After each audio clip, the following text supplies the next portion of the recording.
Dice una palabra, ¿y dónde están los que te acusan? Así es. Ahorita todos los que estuvieron en el caso, en donde me acusaron y por el cual yo renuncié de presidente de la República, todos están en el exilio.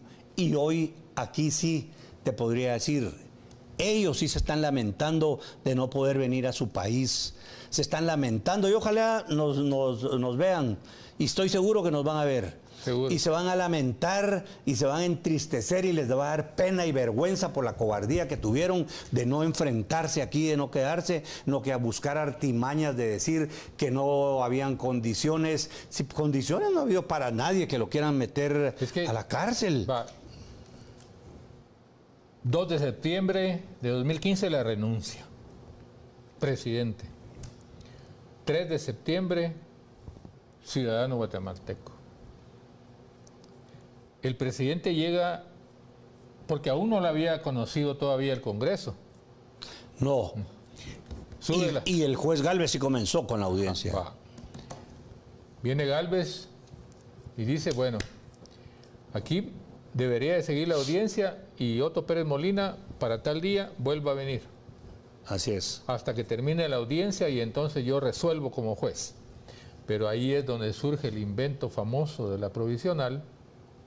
Y entonces Exacto. Otto Pérez, al estilo de la historia bíblica de Joseba, que José durmió en la cárcel y al día siguiente desayunó en palacio. Estaba con el rey. Estaba con el rey. Tu historia fue al revés. Al revés. A mí me tocó vivirla al revés, doloroso, muy doloroso. Cenando como presidente y almorzando como preso. Como preso. Así es. Esa es la realidad. Y esa realidad yo sí quiero, y lástima, porque aquí no nos podemos extender tanto, y yo te agradezco que nos hayamos centrado en eso de lo que pasó en ese año 2015, porque ha sido un año, muchos dicen, es que eso fue un parteaguas, y entonces eso vino a decir que aquí no hay presos de cuello blanco, ni presos descalzos. Es que Jimmy Morales, próximo invitado en algunas fechas, Jimmy Morales dijo una vez que ellos no tenían que perseguir personas, sino que los delitos. Así es. Y todo el mundo en las redes se le fue a la yugular a Jimmy Morales. Sí, que tan tonto, que bruto, que no sabe, pónganle cero. Pero así hacían. Miraban a una persona, decían, este es problemático, este es posible candidato a presidente, este nos va a dar dolor de cabeza. Búsquenle delitos. O sea, no. ¿Sabes qué yo le tuve que decir a Gálvez? Le tuve que pedir la audiencia no sé cuántas veces en las audiencias y decirle, señor juez, usted no me está juzgando a mí como guatemalteco, me quiere juzgar como presidente. Yo estoy aquí como guatemalteco. Y él con su avioncito así va. Sí. Y moviendo las manos y según él echándose los grandes discursos para quedar bien. Él no debió haber comenzado la primera audiencia, debió haber esperado hasta que el Congreso, donde estaban ustedes, conocieran mi renuncia. Pero era tal la presión de los medios que él arrancó. Yo llegué a las 9 a presentarme y a las 9:30, cosa que nunca pasó después. Después se la arrancaba a las 10:30, 11, porque era un haragán, era un perezoso, también hay que decirlo. Es que si no llegas ese día 3 de septiembre de 2015 y no llegas al juzgado, lo que ellos realmente querían eran meterse a la fuerza en Palacio Nacional y sacar al presidente esposado. Sí. Esa era la joya de la corona que ellos querían. Así es, eso era lo que querían. Y muy inteligentemente, me imagino, la divina providencia te iluminó decir, me voy. Y si me van a meter al bote, métanme al bote como guatemalteco, como ciudadano. Y les quitaste la joya de la corona. Así es, porque eso era lo que ellos querían. Eso, es seguro que eso era lo que ellos querían, y si hubiera provocado, no sé qué hubiera podido pasar.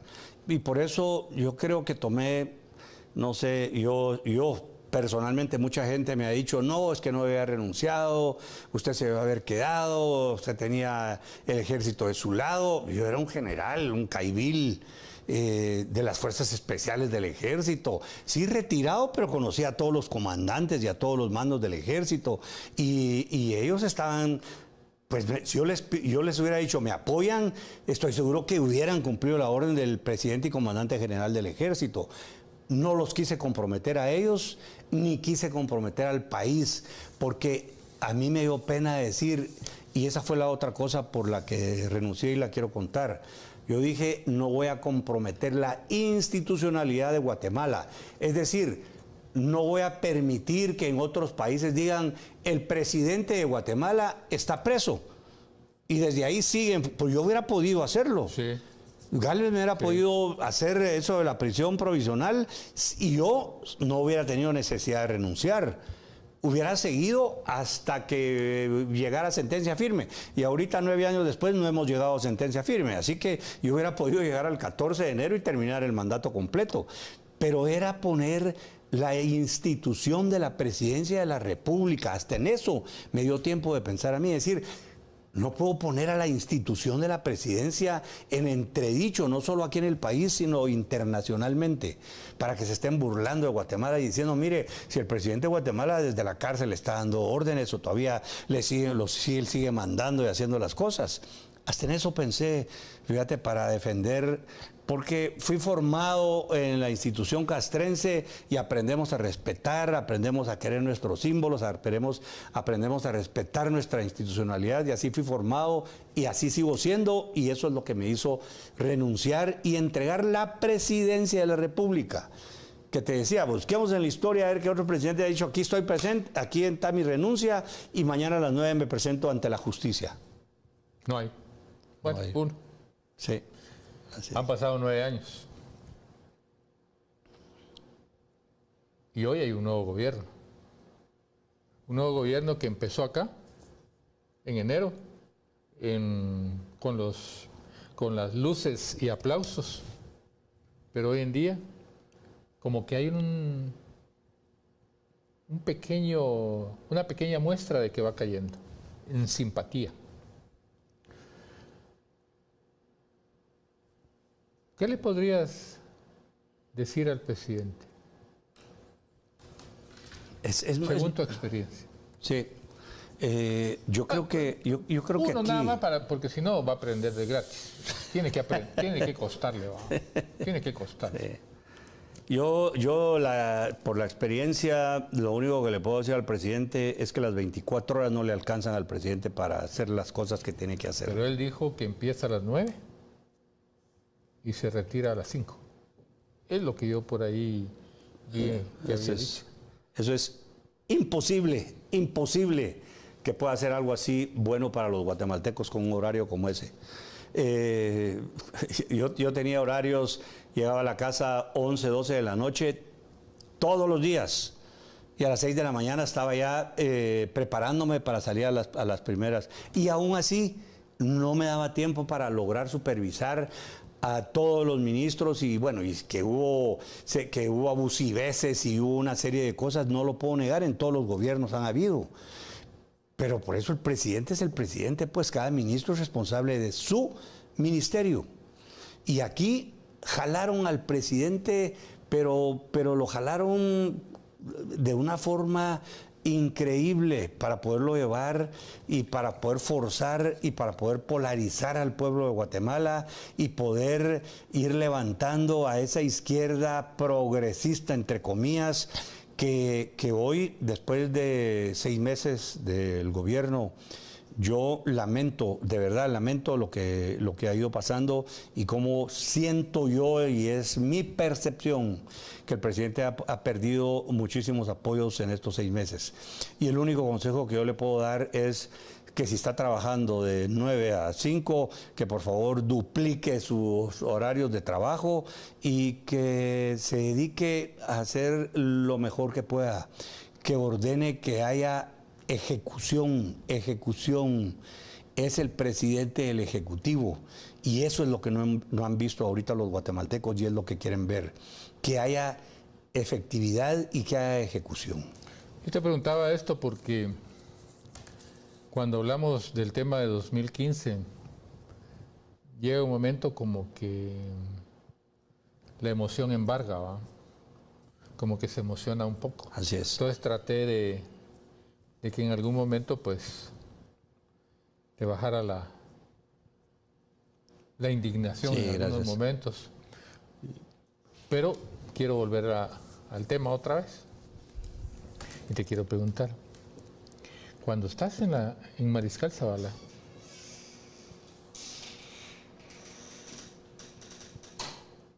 ¿te llegó a visitar tu gente? O sea, tus ministros, porque se quedaron con Alejandro, ¿va? Alejandro de León. ¿Te llegaron a ver? ¿O te dio lepra? Me dio lepra. Triste, pero hay que decirlo. Un ministro no me falló el primero por 2 años de estar llegando por lo menos una vez a la semana, una vez cada 15 días. Y te hablo de un ministro. Y los demás, y lo tengo que volver a decir ahorita, y disculpa si me sale y lo menciono, pero los 3 que decían que venían de la iniciativa privada y que eran esto y que eran el otro, fueron los primeros en salir renunciando, ¿verdad? Y aquí tengo que decir, a mencionarlos, que fue Sergio de la Torre, que fue Carlos Páez, que no era ni ministro, sino que era el que veía las cuestiones para la competitividad, y la ministra de Educación. La ministra de Educación... A la que defendiste tanto. Que la defendimos tanto en la interpelación que ustedes hicieron, que yo hice. Que el ministro de Gobernación de nosotros tuvo que llegarla a rescatar del parque, casi cargada se la llevó. Y a él lo golpearon y hicieron de todo. Eso no fuimos nosotros. No, por supuesto, eso era de otra cosa. Pero ¿sabes qué? El que yo había pedido a la bancada que fuera presidente del Congreso, Pedro Muadi, salen renunciando. No tuvieron ni siquiera el valor de llegar y decir, presidente, queremos hablar con usted en los 5 minutos. No, me enteré cuando los veo, porque me iban a avisar que estaban dando una conferencia de prensa. Y otra vez digo, qué cobardía, qué vergüenza. Y tengo que lamentarme que también vengan del CACIF y de la iniciativa privada. Porque de ahí venía Sergio de la Torre, de ahí venía Carlos Páez, y ahí sigue saliendo todavía Carlos Páez en esas cuestiones, y Cintia del Águila, que era recomendada por ellos y la defendían también a morir. Y cuando vino la cuestión de los libros de texto, yo le dije, mire, me pone aquí que no, tales y tales y tales restricciones, porque yo sabía, y lo vuelvo a decir aquí, Prensa Libre, que no lo había mencionado, Prensa Libre se metía porque ellos se las quieren llevar de primera comunión, pero Prensa Libre se metía con empresas de papel, por así decirlo, a competir para hacer los libros de texto, pero los hacían en la imprenta de ellos. Entonces era una desventaja para todos los demás, porque la imprenta de ellos se mantiene activa todo el tiempo y es de las más grandes que hay en Guatemala. Y ellos se metían, y yo le puse las restricciones, y la ministra, cuando yo me vine a dar cuenta, no las había puesto. Entonces, dice uno, después uno de los socios de Prensa Libre que querían mandándome mensajes al presidente que por favor les debían dinero del Ministerio de Educación y que no le habían pagado. Y ahí fue cuando yo llamé a la ministra, que ahí sí para el momento, cuando las cosas estaban difíciles, fue la primera que salió renunciando con Sergio de la Torre y con el otro Carlos Páez.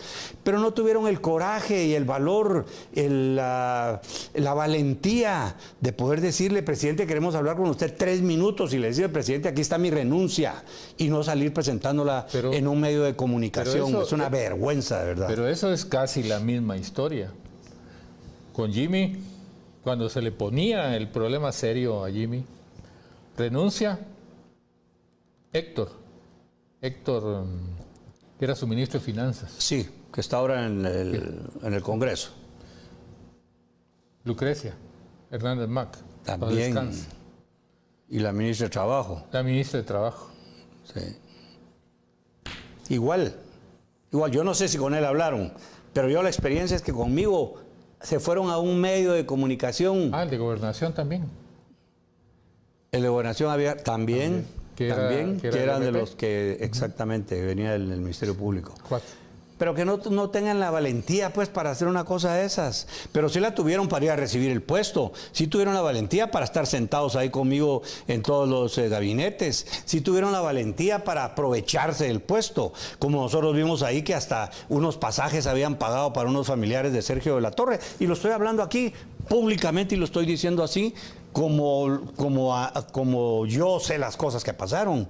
Entonces, como sí, una de las muchas cosas que pasaron. Entonces, dice uno, no puede ser, de verdad, aquí las cosas hay que decirlas como son, y yo no lo voy a negar. Pude haber cometido errores, y seguro que los cometí, y yo mismo lo reconozco que los cometí, pero fueron errores no de mala intención, y mucho menos por dañar a un solo guatemalteco. ¿Te arrepentís de ser presidente, de haber sido presidente? No me arrepiento, fíjate, Roberto. Aún con todo esto, no me arrepiento. ¿Lo volverías a hacer? Dios me dio la oportunidad en su momento. Sabiéndolo, viajando al pasado, sabiéndolo. Aún sabiendo que me podía pasar esto, no me arrepiento porque tuve la gran bendición de que logramos hacer la economía aquí en el último año llegar al 4.4, 4.5 de crecimiento, y eso fue por muchas actividades que nosotros empujamos. Tuvimos la oportunidad que cuando le recibimos a la UNE habían 39 homicidios por cada 100,000 habitantes, y cuando yo presenté mi renuncia íbamos por 24 homicidios, habíamos bajado 15 homicidios por cada 100,000 habitantes, y esto seguía para abajo, y si hubieran seguido los planes, lo hubieran llevado mucho más abajo y estuviéramos mucho mejor. Sin besos, sin flores, sin marimba. Sí, sin besos. Abrazos tampoco. Sin abrazos.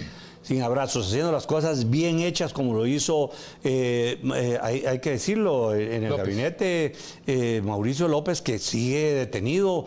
Hay que reconocerle que fue un ministro que se entregó al trabajo. Que haya algunos señalamientos no le quita las otras cosas.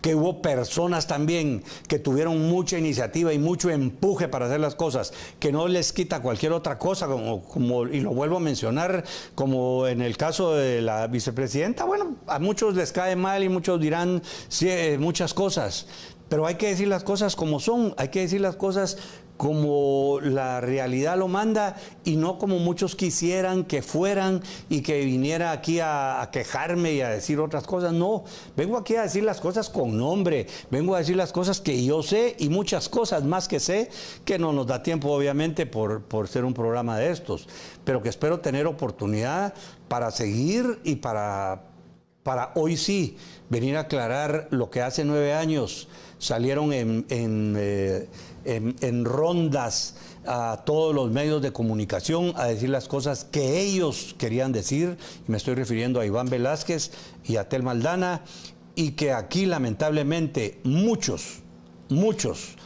les tuvieron temor. Y justo lo que mencionaste, que te dijo una persona, si esto le pasa al presidente, agarrémonos porque nos va a pasar a todos. Y pocos lo vieron venir. Y se quisieron plegar a lo que ellos estaban haciendo porque creyeron que con eso iban a quedar bien. Ahí vimos a Mario Taracena diciéndole al Congreso, es que estas órdenes vienen en inglés, y vimos cómo se paseaba en uno de los balcones ahí para visitas Iván Velázquez y Telma Aldana mientras estaban votando, los congresistas estaban impulsando votando la ley para que la fiscal fuera inamovible, de la cual hoy se están arrepintiendo y de la cual hoy se están lamentando, pero era para favorecer en ese tiempo a Telma Aldana. Así es. Esas cosas no pueden volver a pasar. No se puede volver. ¿Y cómo no les da vergüenza a esa gente ahora diciendo que son exiliados? Que ellos no son exiliados, sencillamente son prófugos de la justicia, son unos cobardes que no tuvieron el valor para decir las cosas y presentarse ante lo que ellos mismos manejaron, que fue la justicia. 9 años. 9 años. 4 9 años meses. después. Yo estuve en prisión provisional 8 años, 4 meses. 8. Y no veo a ninguno de los medios de comunicación. Jamás escuché ahí que Prensa Libre o que los medios que ya mencioné, que Guatevisión dijera, mire, hay que mencionar que el expresidente de la República lleva 7 años o lleva 6 años o lleva 8 años en prisión preventiva. No, no, doña Virginia de la Parra llevaba 100 días y le ponían 100 días en prisión. Cuando ahí hubo abuso de autoridad y le echan la culpa al Ministerio Público, pero si el que le puso a ella el castigo no fue, la pena no fue el Ministerio Público, Un juzgado. fueron los jueces Y salas. y las salas. Entonces, y todo lo cargan solo para un lado, todo lo pone en responsabilidad del Ministerio Público y son cosas que los guatemaltecos debemos de entender. En el tiempo mío, sí, porque ahí sí está cooptado todo. Ahí sí Iván Velázquez sí cooptó todo. Tenían el Ministerio Público, pero tenían sus propios jueces como Gálvez también, que eran los que les llegaban a hacer los mandados a lo que ellos les llegaban a pedir. Entonces, aún así... No, y es que fue un plan muy inteligente. Atacaron al Congreso, atacaron al organismo judicial, atacaron iglesias, atacaron al Ejecutivo. Lo que estaban logrando de todos esos ataques era que la gente creyera solo en ellos. Y todos los demás son corruptos. Así es. Y entonces se levantan las imágenes de ellos rindiéndoles culto, porque solo ellos eran los transparentes y los ungidos de honradez. Iglesias, ejecutivo, diputados, atacaron a la empresa también. También, así es. A través de la SAT. Es decir, aquí no había santo que se quedara parado. Solo él y ella. Sí. Pero ¿dónde están ahora? Cabal, hoy lamentándose, y ellos sí han de estar arrepintiéndose de todo, porque mucha gente creerá cuando se toma una foto Tel Maldana y la levanta ahí en el Twitter, que ven un bus o que va en un tren de los de allá de Estados Unidos y trata de sonreírse. Pero por más que se quiera reír, se le nota que es fingido, se le nota que está arrepentida de las cosas que hizo, porque está pagando la maldad con la que actuó, porque no hizo en el Ministerio Público el trabajo apegado a la ley y al mandato del Ministerio Público. Y esas cosas tarde o temprano se pagan. Y hoy la están pagando más cara, porque no pueden regresar a Guatemala. Y eso hay que decírselo al presidente Arévalo, que no esté haciendo apología del delito, porque ellos cometieron delitos. Fueron a condecorar por la excelencia su trabajo a la que hoy es prófuga de la justicia también, a esta señora La Parra, y la fue a condecorar el presidente actual. Yo creo que él debe ser más cuidadoso y ese sí es un consejo para que él sea más imparcial y no se meta en los temas de justicia. Pero son por los cuellos de botella, los círculos de confianza, la rosquita. Así es, son los que le aconsejan. ¿Otto Pérez tuvo la rosquita o no? A mí me podrán decir... Le dijeron, presidente, hoy usted amaneció fabuloso. Sí. Presidente, hoy usted amaneció más grande, más despampanante. Presidente, hoy usted amaneció súper maravilloso. La gente lo ama. No tuve así. Tuve gente de mucha capacidad que estaba cercana conmigo y que no era gente aduladora. A mí no me gusta, realmente. Cuentan los corridos por ahí de que le dicen al presidente Arévalo, presidente, usted ya superó a su papá. Usted está más alto, más grande que él. Ya lo superó, presidente. Y el problema es que los presidentes lo creen. Que anunciaron todo esto, los ataques que venían, sí, Tel Maldana, los demás. Hubo una o dos voces que yo dije, mire, si quieren venir, que vengan que vengan. Realmente no encuentro por dónde puedan hacerme daño a mí. Lo que no esperaba yo es que se pasaran por encima de todas las leyes, que hicieran caso omiso de todo lo que dicen aquí las leyes, que cooptaran jueces, que se crearan sus propios colaboradores eficaces, que fueran a ofrecerles lo que quisieran para que los otros dijeran lo que la CICIG y Tel Maldana, Iván Velázquez quería que dijeran en contra de las personas. Juan Carlos Maldonado. Monzón. Juan Carlos Monzón. Ya estoy condenando a alguien de Maldonado. Juan Carlos Monzón es uno de ellos, que de verdad otro cobarde, otra gente que no sé cómo logró permanecer tanto tiempo ahí y que pues sí nos dimos cuenta varias veces y incluso hubo hasta órdenes de que lo destituyeran, no se dio y se fue pasando y pasando, pero después nos dimos cuenta de cómo hay gente que se quiere aprovechar de todo. Él estuvo ahí, se aprovechó de todo lo que pudo, se aprovechó. Y después muy fácil para él venir a hacerse la víctima y quedar bien con Iván Velázquez y con Tel Maldana. Y pagó su salida. Y pagó su salida.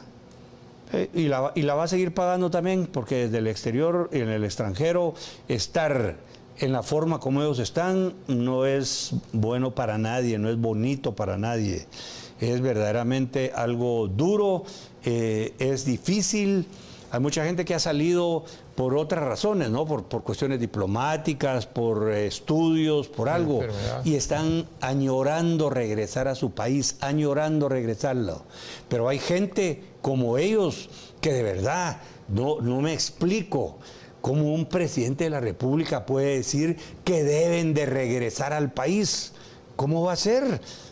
Solo que tenga que cooptar a la justicia. Él no puede decir esas cosas. Y por eso los presidentes tienen que tener ese cuidado. Y no es que lo esté criticando, es que sencillamente le estoy dando una opinión, pues. Pero ya está aprendiendo. Esperemos que sí, así es.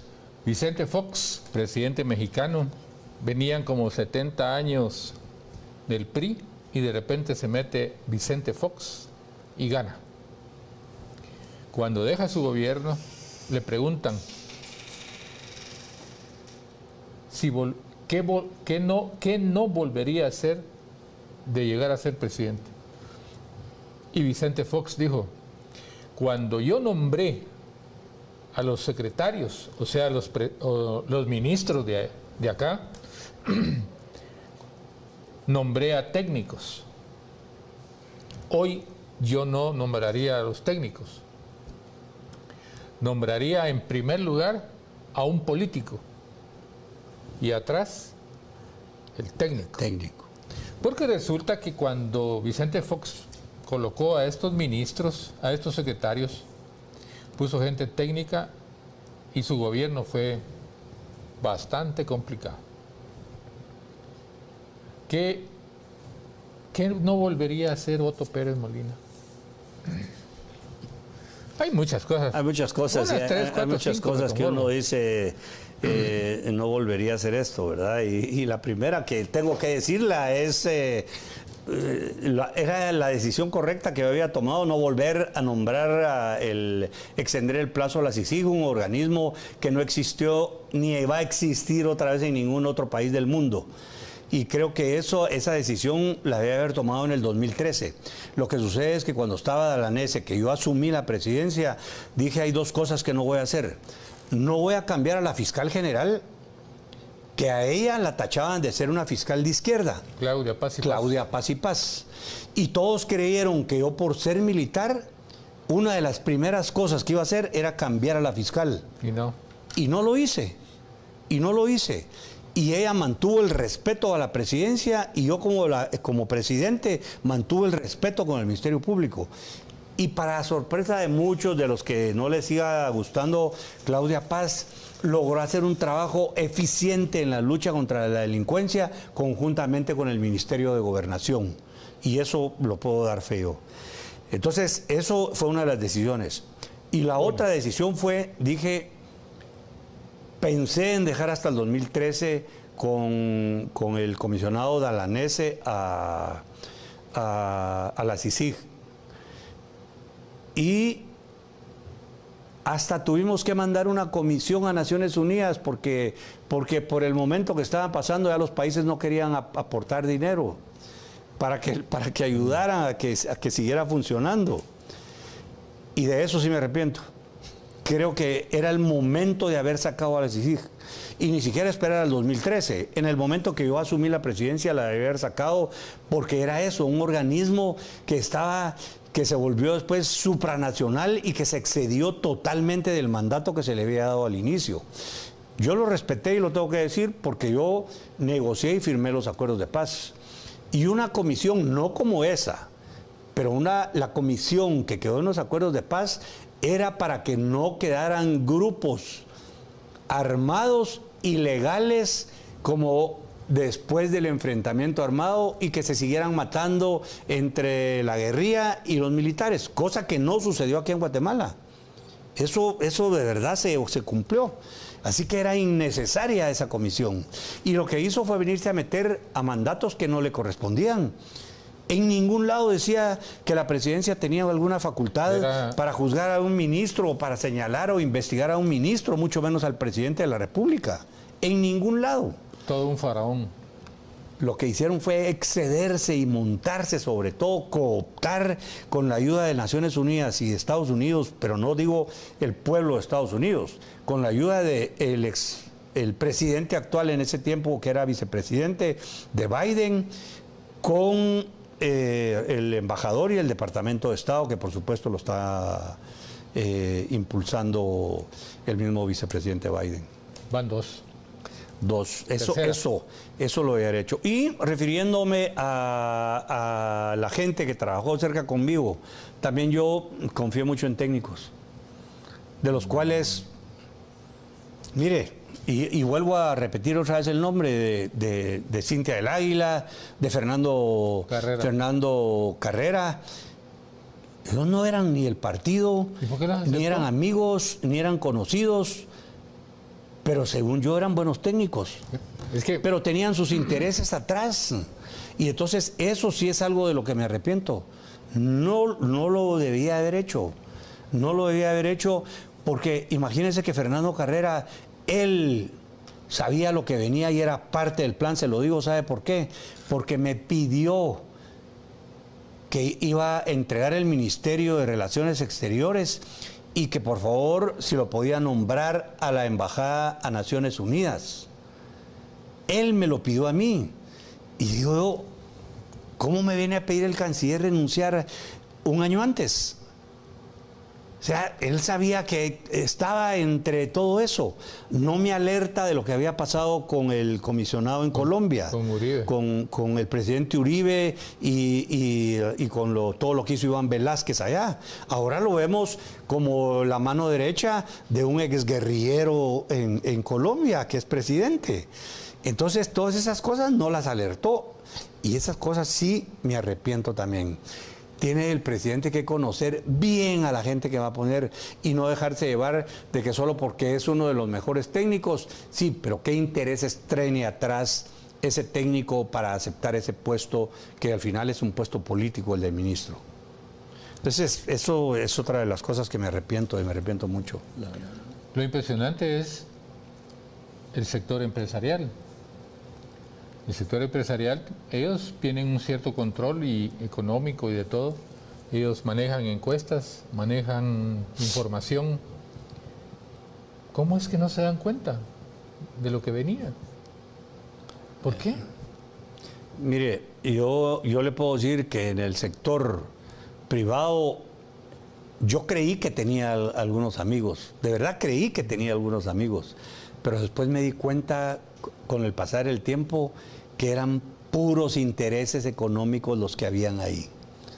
Nunca fueron amigos de Otto Pérez y nunca fueron amigos del presidente. ¿Y usted los ayudó?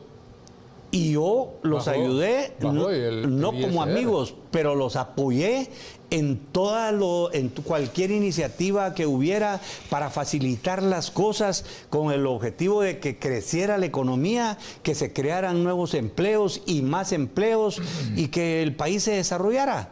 Eso era lo que tenía, no era quedar bien porque no le debía nada a ninguno de ellos. No le debía nada a ninguno de ellos.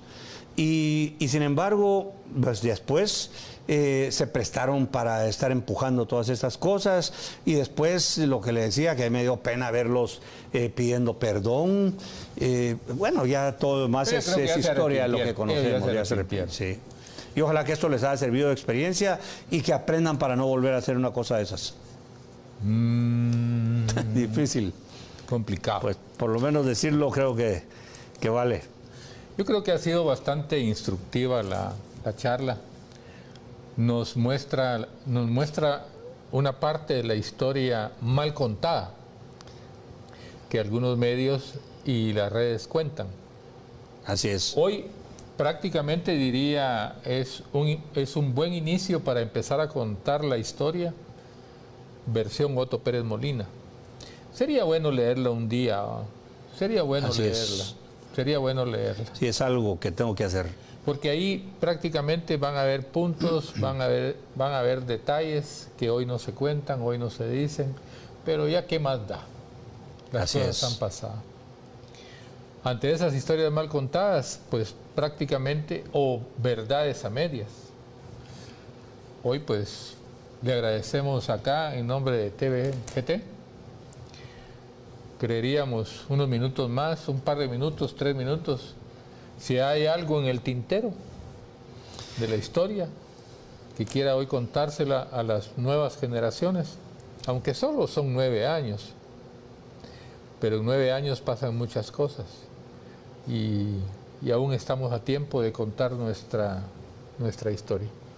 2, 3 minutos, estimado general. Muchísimas gracias, Roberto. En primer lugar, agradecer esta oportunidad que a mí me habían invitado después de que salí, pero no me sentía yo con el ánimo todavía para poder expresar muchas cosas de las que hoy hemos hablado, para poderlas pensar un poco más despacio, más detenidamente, pero sí quería hacerlo. Y le agradezco que en esta, entiendo, es la primera, el primer episodio, digamos, de las entrevistas que va a tener. En algún momento surge una parte ojalá más, que sea 2014, 2016, cómo empieza la faceta. Exacto. Y la verdad que es muy interesante. Sí, incluso la misma coyuntura, la actualidad, o años más atrás, si quieren conocer un poco más sobre la firma de los acuerdos de paz, que muchos están a favor, muchos están en contra, pero ahí otra vez hay que contar también las verdades de eso de los acuerdos de paz, como hay que contar las verdades del enfrentamiento armado interno, porque pareciera que solo hubo una parte que fue la mala y señalan al ejército, que hoy mucha gente no reconoce que gracias al ejército fue de que hoy tenemos una democracia con todos sus errores, incipiente, con todo lo que se señala, pero existe esa libertad, existe la libertad de expresión, podemos decir lo que digamos, como yo lo he expresado esta noche y como tú también lo has dicho muchas veces en los medios sociales, en las redes. Entonces, mucha gente no reconoce eso. Los jóvenes, cuando se firmó la paz, que fue en diciembre de 1996, hoy tienen 28 años. Ya son más que jóvenes que estaban naciendo en ese momento que se estaba firmando. 24 más 28 años.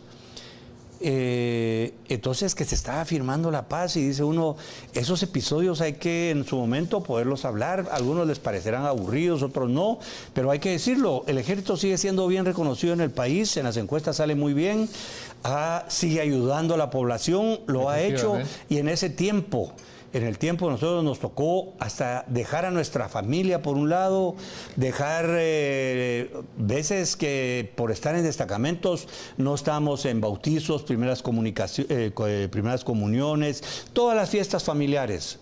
Tuvimos que estar apartados, pero hay que decirlo que también valió la pena y que es algo que los guatemaltecos y especialmente los jóvenes en algún momento deben de conocer los dos lados también de esa historia. Así que yo aprovecho este cierre para hablar de tantas cosas que lleva la historia de Guatemala, que ha sido un país que nos ha tocado vivir casi de todo y que fue otra de las cosas que me puso a pensar a mí. No puede ser que después que yo haya firmado la paz y que haya dado la cara, porque fui el único general que estuvo sentado para firmar la paz ya de último, en el último año, que ahora venga yo a ser también el que va a provocar otra vez esa división en el país y que puedan haber heridos y muertos, como lo dije anteriormente. Sí. Y ese fue otro de los factores que me dijo, y con eso creo yo te doy las gracias por haberme invitado a este programa. Pues al final, nuestro primer episodio de Piénselo.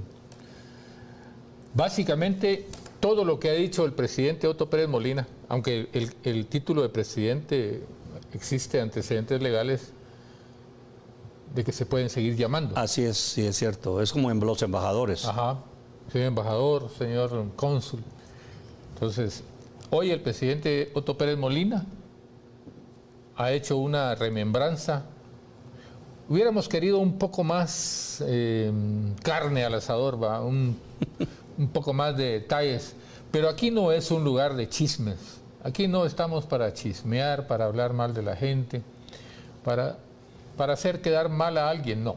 Simplemente todo lo que hablamos acá tiene un contenido de valor, un aprendizaje nuevo de cada quien.